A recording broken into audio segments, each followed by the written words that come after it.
Good evening विद्यार्थी मित्र हो. मागच्या एका व्हिडिओमध्ये तुम्हाला मी सांगितलं होतं की जेव्हा आपल्याला इंग्रजी बोलायची आहे तेव्हा आपल्याला इंग्रजीचे स्ट्रक्चर पण माहीत असणं गरजेचं आहे, बरोबर आहे.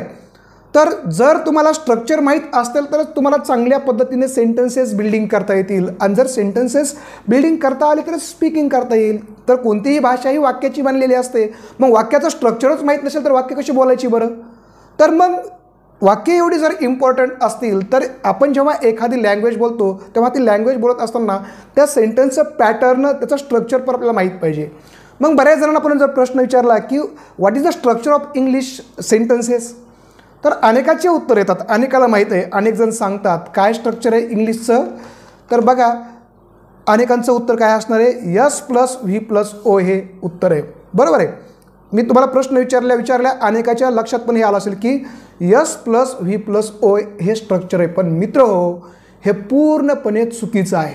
जवळपास 90% विद्यार्थी असतील किंवा अनेक जणांची उत्तरं जे काही इंग्लिशबद्दल जे काही इंग्लिशचे स्टुडंट आहेत त्यांचं उत्तर हे S plus V plus O असतं. किंवा अनेक शिक्षक पण शिकवताना अशा पद्धतीनं चुकीचं शिकवतात की इंग्लिशचं structure S plus V plus ओच आहे, बाकी काही सांगत नाहीत. आणि मग याच्यामुळे काय होतं, अपूर्ण ज्ञान मिळाल्यामुळे तो जो विद्यार्थी असतो तो इंग्लिशमध्ये तेवढा फ्लुएंट होत नाही किंवा त्याचं ज्ञान असतं ते ज्ञान अपूर्ण राहतं.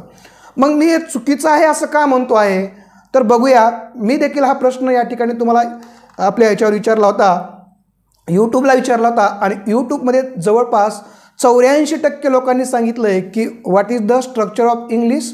तर जवळपास 84% लोकांनी काय सांगितलं आहे, S plus V plus O हेच स्ट्रक्चर सांगितलं आहे. आणि मी असं विचारलं की बाकी काही स्ट्रक्चर दिले, मी तुम्हाला 3 दिले, बघा तुम्हाला दिसत आहेत समोर. तर तिन्ही पण नाहीत असे बऱ्याच जणांचं म्हटलं आलं. यस प्लस व्हर प्लस ॲडजेक्टिव्ह नाही आहे, S plus V plus A D जे असं नाही म्हणतात बरेच जण, किंवा yes plus V plus adverb अनेकांनी नाही म्हणून सांगितलं. सगळ्यांचं जवळपास उत्तर काय होतं, जवळपास 84% लोकांचं तर हे होतं. तर याच्यामुळे आपल्याला इंग्लिश स्पीकिंग करताना अडचणी होतात. कशा अडचणी होतात ते बघायचं आपल्याला. आणि हे स्ट्रक्चर एकमेव का नाही आहे, हे चुकीचं काय आहे ते पण आपल्याला बघायचं आहे. अनेक शिक्षक देखील असं चुकीचं का शिकवतात ते आपल्याला बघायचं आहे. तर बघूया नेमकी काय अडचण आहे याच्याबद्दल. तर बघूया आपण पुढच्या स्लाईडमध्ये बघूया की नेमकी काय अडचण आहे याच्यामध्ये आणि स्ट्रक्चर कसं नाही. तर बघा, या वाक्यामध्ये तुम्ही जर बघितलं तर काय आहे या ठिकाणी, शरद इज अ डॉक्टर. आणि आपलं स्ट्रक्चर काय आहे, आपलं स्ट्रक्चर आहे S plus V plus O. आता या सेंटेन्समध्ये हे स्ट्रक्चर आहे का तर चेक करा, तर तुम्ही नाही म्हणणार आहेत. बघा, शरद काय आहे, सब्जेक्ट आहे, बरोबर आहे. इज काय आहे, व्हर्ब आहे, बरोबर आहे. अ डॉक्टर काय आहे, ऑब्जेक्ट आहे का, ऑब्जेक्ट नाही. आता ऑब्जेक्ट कशाला म्हणतात, बघा फार सोपी व्याख्या सांगतो, तुम्ही समोर बघा. कर्ता, हा जो कर्ता आहे त्याची क्रिया ही त्याची क्रिया ज्याच्यावर करतो डॉक्टरवर तो झाला ऑब्जेक्ट. परंतु एक लक्षात ठेवा, इथं जे इज आहे, इज हे काही क्रिया आहे का, नाही. इज हे क्रिया नाही. मग कर्त्याची क्रिया व्हायला लागली का, नाही व्हायला लागली. म्हणून या ठिकाणी हे इनट्रान्झिटिव्ह व्हर्ब आहे. इनट्रान्झिटिव्ह, जेव्हा इनट्रान्झिटिव्ह व्हर्ब नंतर एखादं नाऊन येतं त्याला आपण कॉम्प्लिमेंट म्हणतो. म्हणून लक्षात ठेवा, हे जे कॉम्प्लिमेंट असल्यामुळे हे ऑब्जेक्ट नाही. बघा, आपल्याला 90% जे विद्यार्थी आहेत त्यांचं उत्तर ओ आलं की नाही. मग सगळ्यात असे जवळपास 50% वाक्य इंग्लिशमध्ये आपण बोलतो यस प्लस. मग ह्याचं स्ट्रक्चर काय आहे, S plus V plus C हे याचं स्ट्रक्चर आहे. C means complement, subject plus verb plus complement असे जवळपास 50% वाक्य आपण इंग्लिशमध्ये बोलतो. आणि हे कॉम्प्लिमेंट काय आहे ते आपल्याला शिकवलं जात नाही.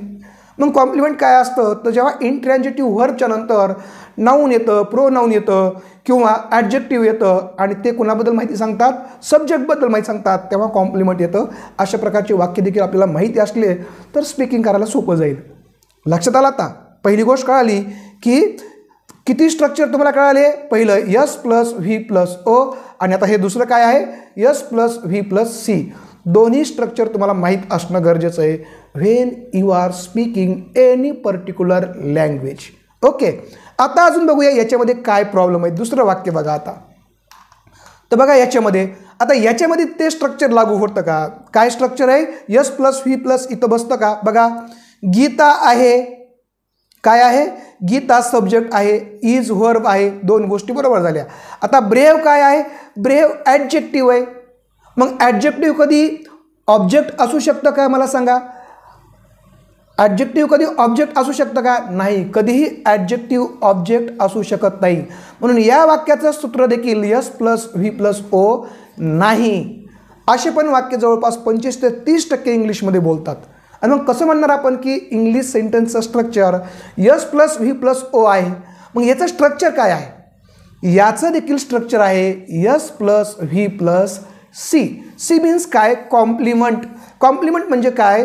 पूरक शब्द. कुणाला पूरक यायला लागला आहे? सब्जेक्टला पूरक यायला लागला आहे. म्हणजे सब्जेक्टबद्दल तो जास्त माहिती सांगलं.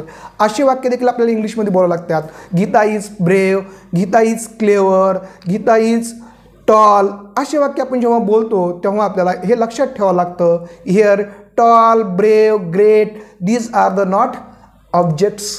आणि why these are not objects? Because is intransitive verb. Okay, दोन गोष्टी क्लिअर झाल्या. आता आपण अजून तिसरं एक वाक्य बघूया की म्हणजे अजून तुमचा मुद्दा क्लिअर होईल की आपल्याला स्ट्रक्चर माहीत, वेगवेगळे स्ट्रक्चर माहीत असणं का गरजेचं आहे. आता या ठिकाणी बघा तुम्ही, Rahul is in the hospital. मग या वाक्यामध्ये तरी ते स्ट्रक्चर लागू होतं का? आता तुम्ही असे किती वाक्य बघितले असतील? Rahul is in the hospital, Mohan is in the garden, असे वेगवेगळ्या प्रकारचे. असे देखील 25 ते 30% वाक्य आपल्याला डेली यूजमध्ये करावे लागतात. मग या वाक्याचं स्ट्रक्चर काय आहे? यस प्लस व्ही प्लस आहे का?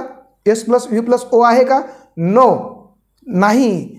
कसं नाही? बघा, राहुल काय आहे? सब्जेक्ट आहे. ओके. इज काय आहे? व्हर्ब आहे. ओके. इन द हॉस्पिटल काय आहे?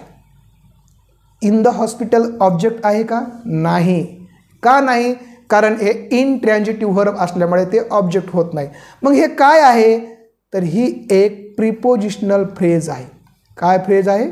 प्रिपोजिशनल फ्रेज आहे. आणि ती ॲडजंक्ट म्हणून वापरली. या ठिकाणी काय वापरली? ॲडजंक्ट म्हणून वापरली. ॲडजंक्ट म्हणजे काय? की जेव्हा वाक्यामध्ये एखादी प्रिपोजिशनल फ्रेज किंवा ॲडव्हर्बल फ्रेज किंवा ॲडव्हर्ब व्हर्बबद्दल अधिक इन्फॉर्मेशन देते. कुणाबद्दल? व्हर्बबद्दल अधिक इन्फॉर्मेशन देते, तेव्हा ते असतं ॲडजंक्ट असतं. काय असतं ते? ॲडजंक्ट असतं. म्हणून ते ॲडजंक्ट आहे. लक्षात ठेवा.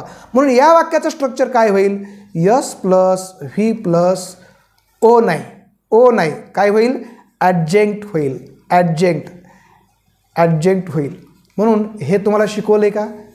अनेक विद्यार्थ्यांना हे शिकवलेलं नसल्यामुळे आपला कन्फ्युजन होतं आणि आपण बोलण्याच्या ओघामध्ये म्हणतो in the hospital is also object, but it is not object. It is the other term.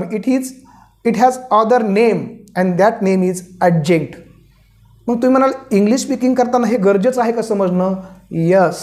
कारण प्रॉपर वर्ड्स कुठं वापरायचे, प्रॉपर फ्रेजेस कुठं वापरायच्यात ते जर आपल्याला नाही समजलं तर या ठिकाणी आपल्याला इंग्लिश कशी बोलणार आपण? मग तुम्ही म्हणाल ॲडजंक्ट नाही समजलं तर काय होईल? गोंधळ होईल. आता मला सांगा, जर तुम्हाला ॲडजंक्ट नाही कळालं तर ॲडजंक्ट सेंटेन्समध्ये कुठं कुठं वापरायचं? सुरुवातीला वापरू शकतो का? तर हे जर तुम्हाला माहीत नसेल तर मग तुम्ही वाक्य कराल का? नाही करू शकणार. म्हणून ते कुठं वापरायचं ते माहीत पाहिजे. तर ॲडजंक्ट हे वाक्यामध्ये दोन ठिकाणी वापरतात. स्टार्टिंगला वापरतात, लास्टलाही वापरतात. हे माहीत असेल तर आपण बोलताना काय करू? मग कॉन्फिडेंटली बोलू की यस असं वाक्य बोलतात. ओके, ह्या गोष्टी माहीत पाहिजेत. म्हणून आता अजून एक प्रॉब्लेम आहे पुढच्या वाक्याचा, आपण तो बघूया म्हणजे अजून क्लिअर तुमची आयडिया होईल. बघा आता या वाक्याचं तरी structure S plus V plus आहे का? बघा, ट्राय करूया. आहे का बघूया. S plus V plus O, तुम्ही जे सूत्र सांगितलं ना की this is the structure of S plus V plus, या वाक्याचं आहे का बघा. तर काय आहे? करुणा काय आहे? सब्जेक्ट आहे. करुणा वॉक्स हरिडली. वॉक्स काय आहे? व्हर्ब आहे. बरोबर आहे. मग हरिडली हे ऑब्जेक्ट आहे का? नाही. तर हरिडली काय आहे? हरिडली काय आहे? पण मग या वाक्याचं स्ट्रक्चर हे झालं का? नाही झालं. का नाही झालं? कारण हरिडली हे नाम नाही. हरिडली हे सर्वनाम नाही. आणि ऑब्जेक्ट काय असतं? नाम असतं किंवा सर्वनाम असतं किंवा नाउन फ्रेज असते.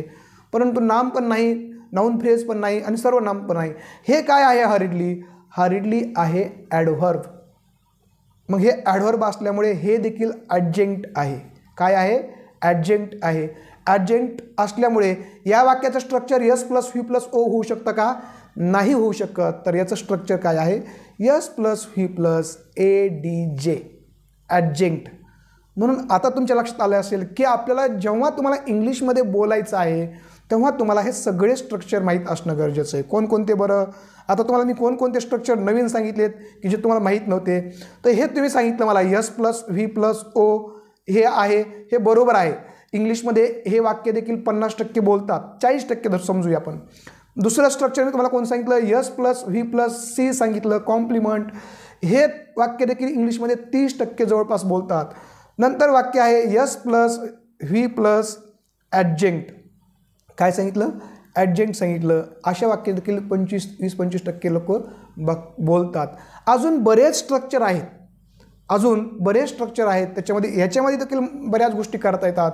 परंतु प्रामुख्याने या तीन जरी सूत्र तुम्हाला सांगता आले, या तीनही सूत्राची जर तुम्हाला माहिती सांगता आली आणि याच्यातला डिफरन्स तुम्हाला जर करता आला तर मित्रहो तुम्हाला इंग्लिश स्पीकिंग करताना बराच ह्याचा फायदा होणार आहे.